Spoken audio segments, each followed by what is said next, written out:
the situation has escalated here very dramatically. From what I heard from people, from eyewitnesses, is that there was a provocation attack. People started throwing things at the police, who in turn fired the sound bomb and also tear gas. Now there is a strong confrontation. A lot of people are throwing rocks and other objects at the police officers, who are reciprocating at times. The cross-section where people have been gathering this past 3 days is almost empty. People have gathered in the sideways.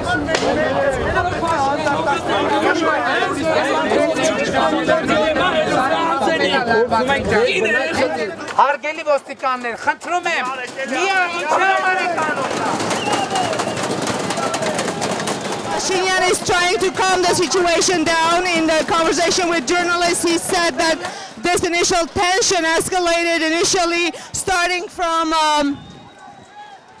discussions about the food because authorities are saying they have food inside. However, through other channels we find out that there aren't enough supplies. Later it also escalated because there were some arrests and detentions. As we see now, even though Pashinyan had asked everyone to keep calm and not jeopardize his and anyone else's health anymore and let him negotiate, protesters are throwing items, rocks as well. Pashinyan also commented saying that initially the violence started because he can only suspect because there was provocation, which might be also the case now because people are refusing to stay calm.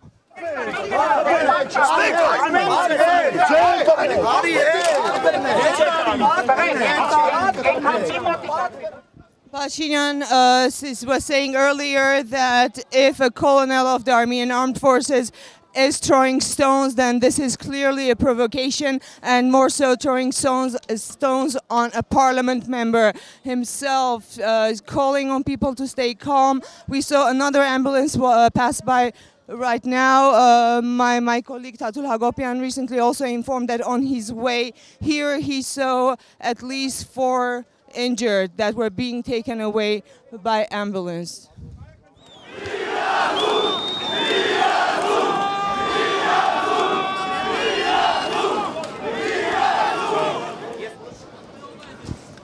There seems to be a little pause in violence. No one's taking action. People seem to be discussing what has just happened. I remind our viewers that we're at Yerevan, where right at the point beyond which access has been denied to anyone starting 4 days ago when a group of armed men stormed a police station in Yerevan. They are keeping 4 people hostage.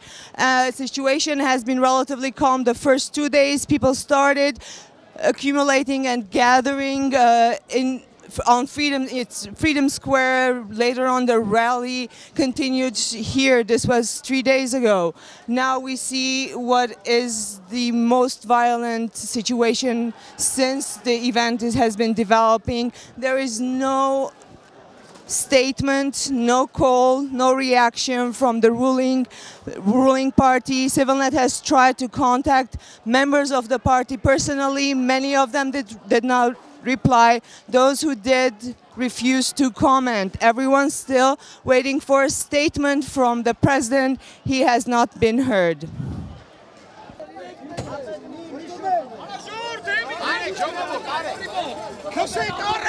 To remind the viewer, this tension escalated about an hour ago. There has been tear gas in this area and sound bombs. Now people are dragging garbage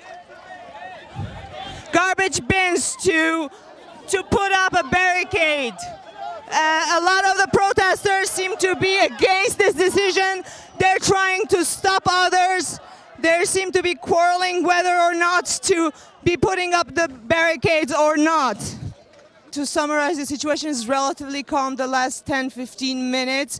There is an estimated 700 people here, probably. That's what I hear. We know that there are wounded people who've been transported to the hospital. I was just speaking with a colleague who has gotten blood on his hands and doesn't know exactly where it came from. So we understand that the situation has been more tense than we can estimate at this point.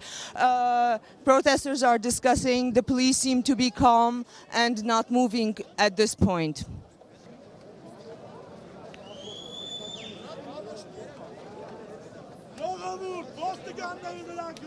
Որտ արդեն հանդիսացել եք, եկել եք ուշացման ինչ անելու Մենք չենք այստեղ։ ուշացել, ոչ ոք երբեք չի ուշացել։ Երկու օր այստեղ ժողովուրդ կա, դուք որտեղ եք։ Մենք այստեղ երկու օր որտեղ եք։ Մենք այստեղ ենք։ Ես ձեր կարիքն եմ երկու օր, որտեղ եք դուք։ Ուրեմն մոտենայիք մեզ։ Որտեղ Էջմիածին։ Ոչ, Որտեղ։ այստեղ։ Two priests are currently here. One of the priests was making a call to keep calm and gather the stones that have been thrown around. He had a brief conversation with a member of the protesting group. The man was asking, where were you these couple of days when we needed you?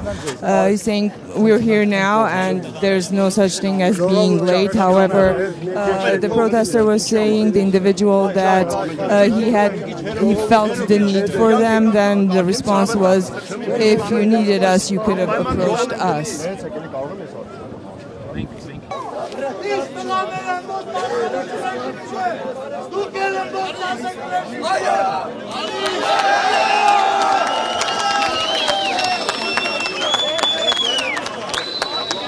To remind of the very most recent developments, the barricades have been pushed forward by the protesters. There's about 20 meters now between the police forces and the protesters.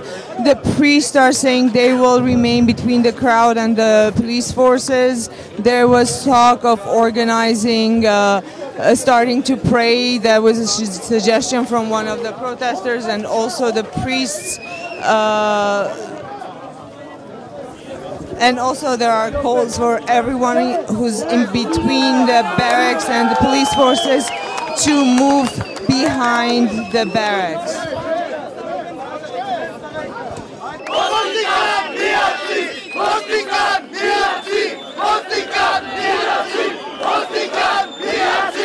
There has been talk and suspicion of provocateurs being around, provocation happening, which is something I accidentally overheard myself.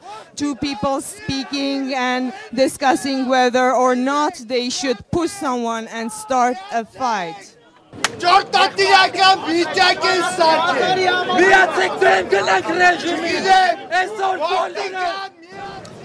Nikol Pashinyan is again addressing the crowd, confirming that there are people who are provoking the situation. Usually at this point the tactic is just to provoke people by angering them, by reminding them that the people inside, members of the Sasnazarer group, do not have food or supplies.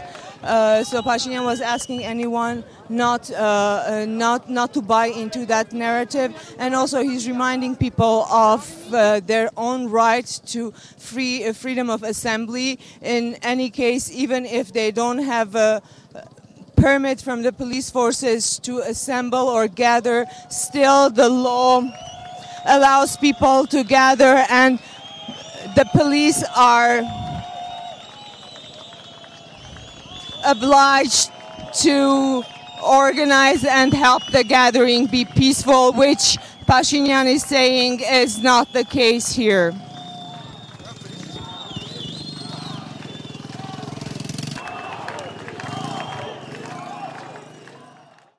About 30 local artists have also made a call today. They've contacted and asked Giray Sefilian himself to call on the armed group to put down arms. And I remind you what some of the demands of the group inside is that Giray Sefilian and all political prisoners in Armenia be released, that Serge Sarkisyan and his office resign. Serge Sarkisyan and his office, the Prime Minister of Armenia, the Speaker of the Armenian Parliament, have remained silent This story is silent. This story is developing for 4 days now. It started in the early hours at exactly 5:30, around 5:30 in the morning on July 17. There has been no official statement from the authorities. The parliament is on vacation. They have not convened for a special session to discuss the situation.